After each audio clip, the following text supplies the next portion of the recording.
आप सबके स्वागत करने का भी मुझे गर्व है। डेफ एक्सपो 2022 का ये आयोजन नए भारत की ऐसी भव्य तस्वीर खींच रहा है जिसका संकल्प हमने अमृतकाल में लिया है। इसमें राष्ट्र का विकास भी है, राज्यों का सहभाग भी है। इसमें युवा की शक्ति भी है, युवा सपने भी हैं, युवा संकल्प भी है, युवा साहस भी है, युवा सामर्थ्य भी है। इसमें विश्व के लिए उम्मीद भी है, मित्र देशों के लिए सहयोग के अनेक अवसर भी हैं। साथियों, हमारे देश में डिफेंस एक्सपो पहले भी होते रहे हैं, लेकिन इस बार का डिफेंस एक्सपो अभूतपूर्व है। एक नई शुरुआत का प्रतीक है। ये देश का ऐसा पहला डिफेंस एक्सपो है जिसमें केवल भारतीय कंपनियां ही भाग ले रही हैं। केवल मेड इन इंडिया रक्षा उपकरण ही है। पहली बार किसी डिफेंस एक्सपो में भारत की मिट्टी से, भारत के लोगों के पसीने से बनी अनेक विध उत्पाद, हमारे ही देश की कंपनियां, हमारे वैज्ञानिक, हमारे युवाओं का सामर्थ्य आज हम लौह पुरुष सरदार पटेल की इस धरती से दुनिया के सामने हमारे सामर्थ्य का परिचय दे रहे हैं। इसमें 1300 से ज्यादा एग्जीबिटर्स हैं, जिसमें भारतीय उद्योग है, भारत के उद्योगों से जुड़े हुए कुछ ज्वाइंट वेंचर्स हैं, एमएसएमईज और 100 से ज्यादा स्टार्टअप्स हैं। एक तरह से आप सब यहां और देशवासी और दुनिया के लोग भी क्षमता और संभावना दोनों की झलक एक साथ देख रहे हैं। इन्हीं संभावनाओं को साकार करने के लिए पहली बार 450 से ज्यादा एमओयूज और एग्रीमेंट साइन किए जा रहे हैं। लेकिन देश के अब तक के सबसे बड़े डिफेंस एक्सपो ने एक नए भविष्य का सशक्त आरंभ कर दिया है। मैं जानता हूं कि इससे कुछ देशों को असुविधा भी हुई, लेकिन बड़ी संख्या में विभिन्न देश सकारात्मक सोच के साथ हमारे साथ आए हैं।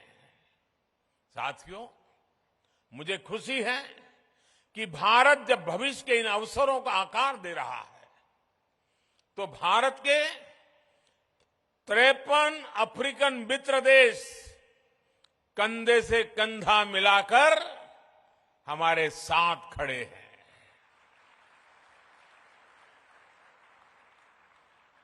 इस अवसर पर दूसरा इंडिया अफ्रीका डिफेंस डायलॉग भी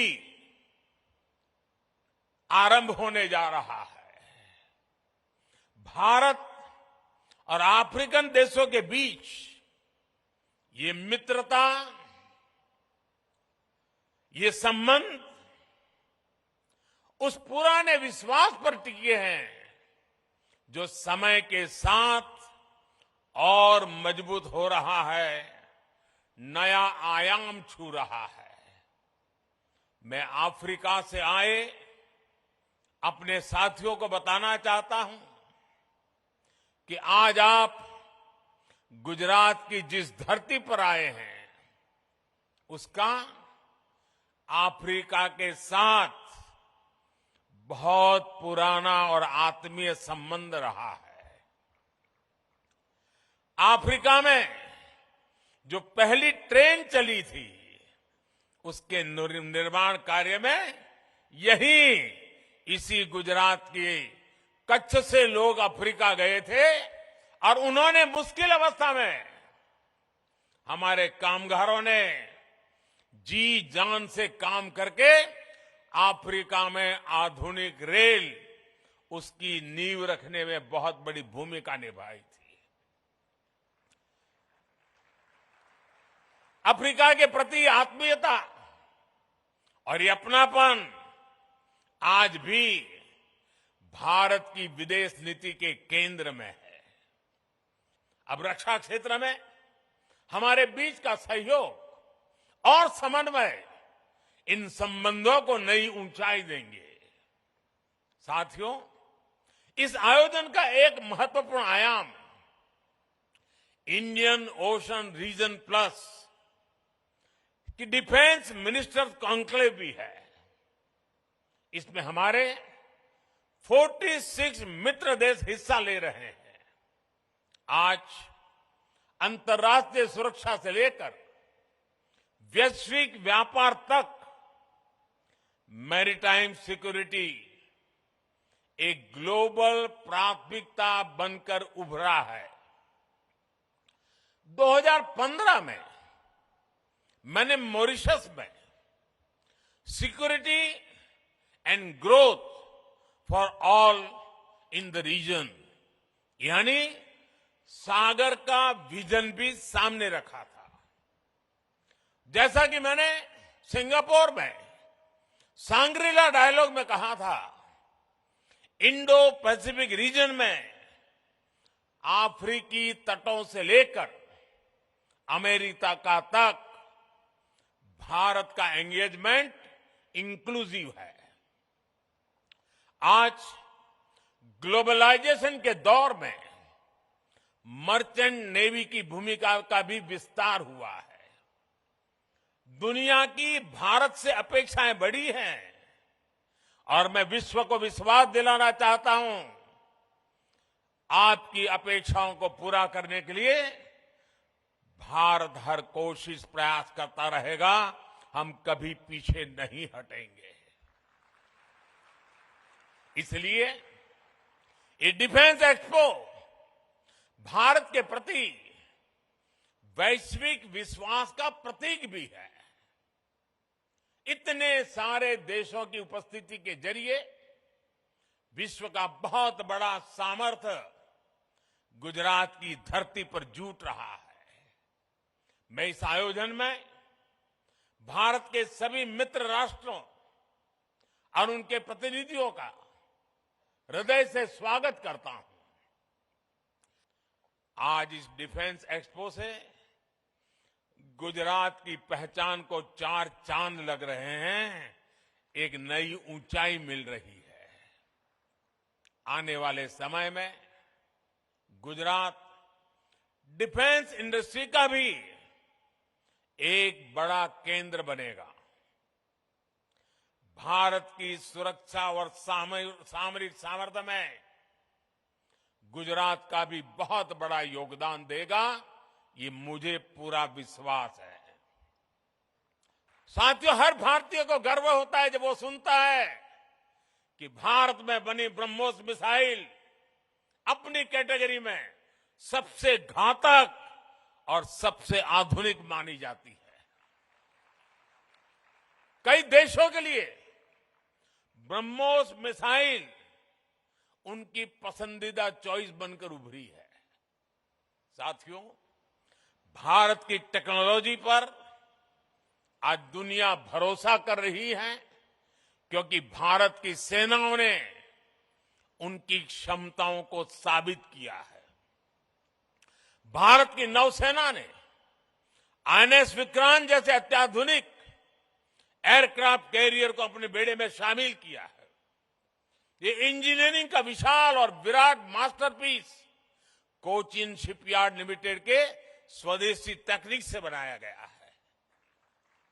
भारतीय वायुसेना ने मेक इन इंडिया के तहत बनाए गए प्रचंड लाइट कॉम्बैट हेलीकॉप्टर्स को शामिल किया है।